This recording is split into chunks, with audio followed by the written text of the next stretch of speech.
The Supreme Court has dismissed the appeal filed by Turaki-led National Working Committee of the People's Democratic Party (PDP).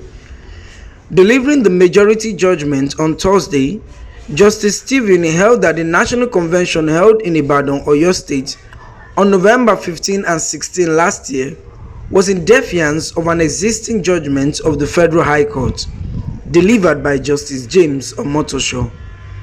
The court berated the Turaki-led group for going on to another court of coordinate jurisdiction to secure an order instead of going on appeal.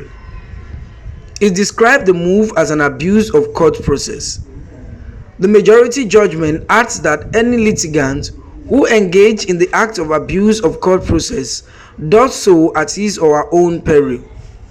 The majority judgment dismissed the appeal for lack of merit.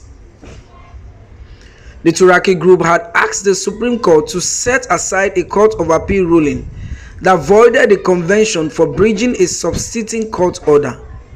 Through their counsel Paul Erokoro-san, the appellants urged the Apex Court to uphold the convention and dismiss a cross-appeal filed by a rival faction loyal to the Minister of the Federal Capital Territory, Nyesom Wike.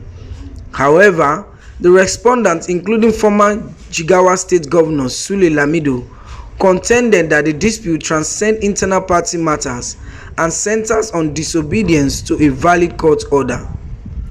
Lamido had earlier obtained a Federal High Court injunction banning the PDP from holding the convention until he was permitted to contest for the position of national chairman.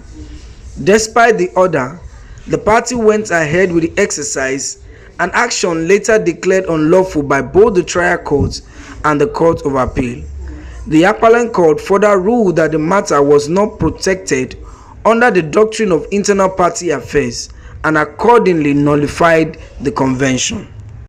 The Apex Court further held that political parties are the vehicles through which politicians get to public office. Hence, they have a responsibility to obey court orders in deference to the rule of law. It held that once a party knows an order of court, it is bound to obey it.